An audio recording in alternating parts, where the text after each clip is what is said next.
नमस्कार। आइए जानते हैं इर्रेगुलर पीरियड्स के बारे में।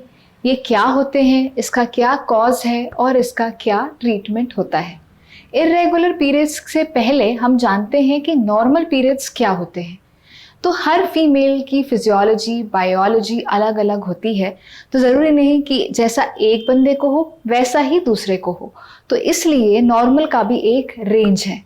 हम कहते हैं कि 21 से लेके 35 दिन तक, 21 डेज से लेके 35 डेज तक की साइकिल नॉर्मल है।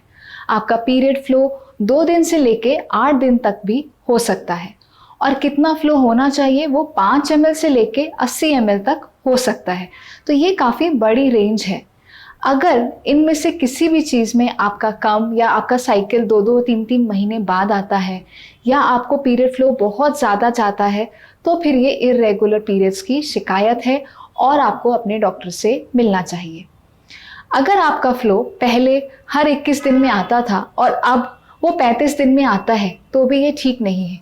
क्योंकि पहले तो ऑल्दो ये दोनों ही नॉर्मल रेंज है, 21 भी मैंने कहा नॉर्मल है, 35 भी नॉर्मल है, लेकिन अगर आपका ड्यूरेशन या फ्लो या साइकिल लेंथ पहले से सडनली चेंज हो जाए, तो भी इसका मतलब कि कुछ प्रॉब्लम है और आपको अपने डॉक्टर से मिलना चाहिए।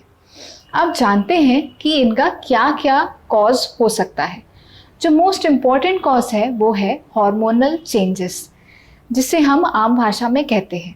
बहुत सारे हार्मोन्स पीरियड्स को रेगुलेट करते हैं, जिसमें सबसे इम्पॉर्टेंट है ईस्ट्रोजन या प्रोजेस्टेरॉन।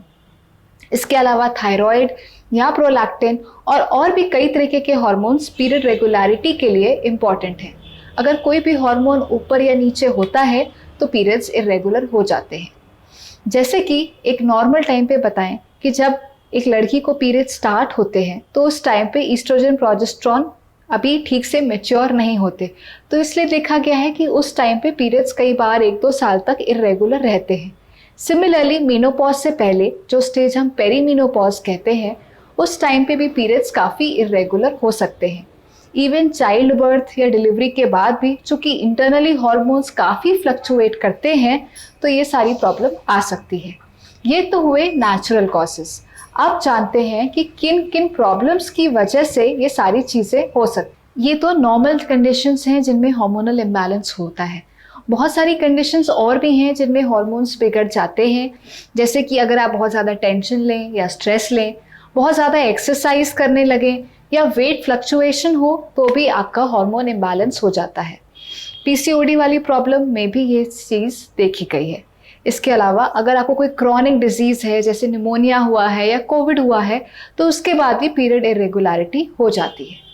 इसके अलावा कुछ ऐसी चीज़ें हैं जैसे फाइब्रॉइड्स है, एंडोमेट्रियोसिस है या सिस्ट हैं, उनकी वजह से भी इरेगुलर पीरियड्स हो सकते हैं। और लास्ट में ये भी देखा गया है कि अगर आपको कैंसर रिलेटेड प्रॉब्लम है तो भी आपको इरेगुलर पीरियड्स हो सकते हैं। लास्ट में अगर आप कोई कॉन्ट्रासेप्टिव पिल्स खा रहे हैं या आपने आईपिल ली है, तो वो भी आपको इरेगुलर पीरियड्स करा सकती है। तो अगर आप अपने डॉक्टर से मिलते हैं तो हम आपसे कुछ बेसिक टेस्ट कराने को बोलते हैं, जिनमें सारे हार्मोन्स होते हैं, थायराइड भी होता है, प्रोलैक्टिन भी होता है, और हम एक बेसिक अल्ट्रासाउंड करा के देखते हैं कि कोई सिस्ट, कोई रसौली तो कुछ नहीं है जो कि इस तरीके का प्रॉब्लम कराती है।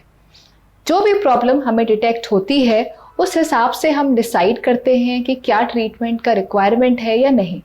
अगर कुछ नॉर्मल फिजियोलॉजिकल चीज़ है जो अपने आप सेटल हो जाने वाली है, तो हम कोई ट्रीटमेंट नहीं देते हैं।